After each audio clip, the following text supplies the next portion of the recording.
Ministers met in Rome to discuss the migration of tens of thousands of people from West Africa into Europe. And they're in Rome to discuss the humanitarian crisis as well caused by the surge in the number of migrants. Italy, the host of the summit, has been particularly affected by the rise in the number of North African migrants seeking to enter Europe by sea. Angela Benjamin reports from Rome, Italy.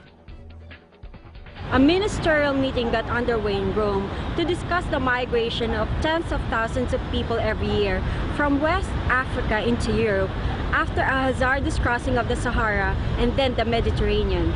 38 ministers were expected at the conference, including those from Great Britain, Libya, Egypt, and Tunisia.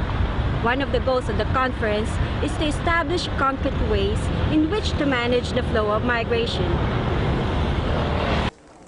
The meeting forms part of the Rabat process, an EU directive aimed at responding to the challenges posed by the increase of migrant flows from Africa into Europe. The European Union Commissioner for Migration, Dimitris Avramopoulos of Greece, said the Rabat process entered a new phase after Rome's successful meeting. Following today's successful meeting, the Rabat process has now entered a new phase which will continue to develop the fruitful dialogue we established over the years. The focus will now shift towards enhancing the concrete implementation of our commonly agreed priorities. Specifically, our Rome Declaration identifies two priorities areas.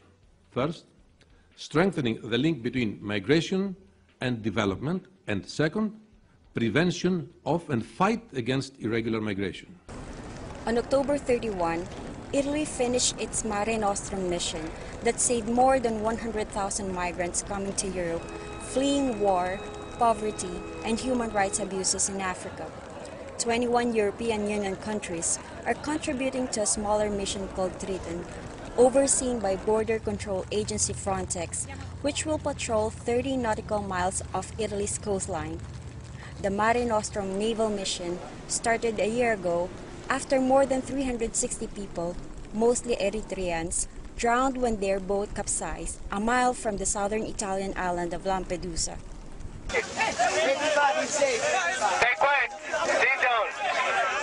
Italy is still in recession, and the 114 million euros or $141.22 million cost of the year-long mission has prompted calls from right-wing politicians for the money to be spent on dragging Italy's economy out of a 3-year recession.